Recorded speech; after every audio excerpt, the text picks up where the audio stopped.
En fait, quand j'écris une fraction, par exemple, si j'écris 3/5,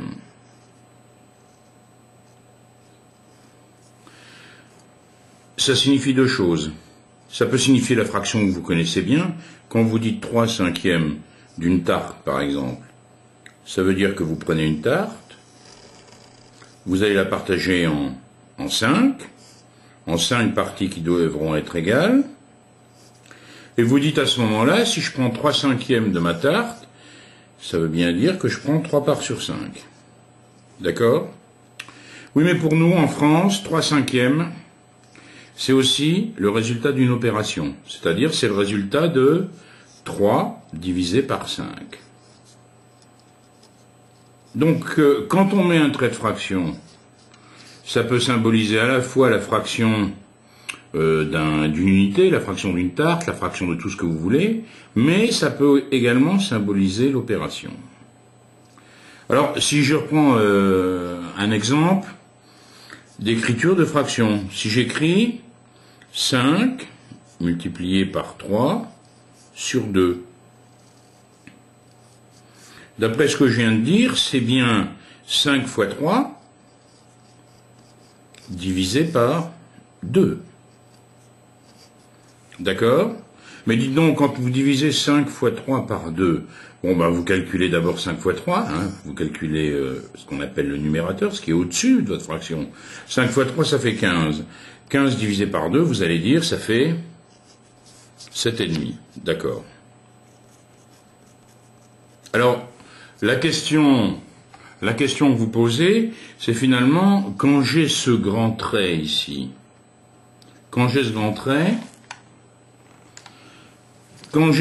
trait, ça paraîtrait assez logique qu'on divise par 5 et qu'on divise par 3. Eh ben non. Ce grand trait, c'est bien la même chose que ce signe divisé. Vous divisez ce qui est au-dessus par ce qui est en dessous. Donc, vous divisez qu'une fois. Si je reprends l'exemple qu'on avait tout à l'heure, 24 fois 10 moins 1 sur 2. Je pense que c'était sur 3, non? Enfin, sur 2, je vais mettre, hein. Je sais plus. Si j'ai 24 fois 10 moins 1, 10 puissance moins 1 divisé par 2, ça revient bien à 24 fois 10 moins 1 divisé par 2. Je vais pas diviser 2 fois par 2. Je fais 24 fois 10 moins 1, ça fait, fois 10 puissance moins 1, ça fait 2,4. Divisé par 2, ça fera 1,2. Mais il n'y a rien qui vous empêcherait, si on avait voulu, si on avait préféré diviser le 10 puissance moins 1, on pouvait diviser le 10 puissance moins 1. C'est-à-dire qu'à la place de faire 24 divisé par 2 fois 10 moins 1, on peut très bien décider de faire 10 puissance moins 1 divisé par 2, 0,1 divisé par 2, vous pouvez essayer, multiplier par 24, ça marchera aussi. Donc en résumé, si je prends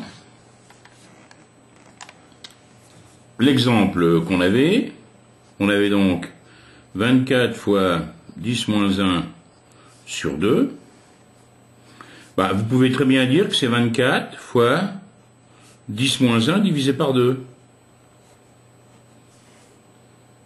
D'accord? Si vous avez envie, vous divisez d'abord 10 moins 1 par 2. D'où ça vient? Hein, ça vient du fait que 24, c'est aussi 24 divisé par 1. Et que quand vous faites la multiplication ici, comme vous savez que pour faire une multiplication avec des fractions, on multiplie en haut et en bas, ben ça change rien. Ça fait la même expression, 24 fois 10 moins 1 sur 1 fois 2. Ou bien alors, vous décidez que c'est 24 divisé par 2 fois 10 moins 1. Et ça vous arrange. Ça vous arrange parce que ensuite vous aurez facile à déplacer la virgule pour effectuer cette multiplication par 10 puissance moins 1. Vous allez dire 12 fois 10 puissance moins 1, ce qui vous fait bien 1,2. Voilà, alors comme je vous le disais tout à l'heure, n'hésitez pas à poser des questions, profitez du forum, parce que sur le forum c'est plus facile pour moi de vous répondre. À bientôt.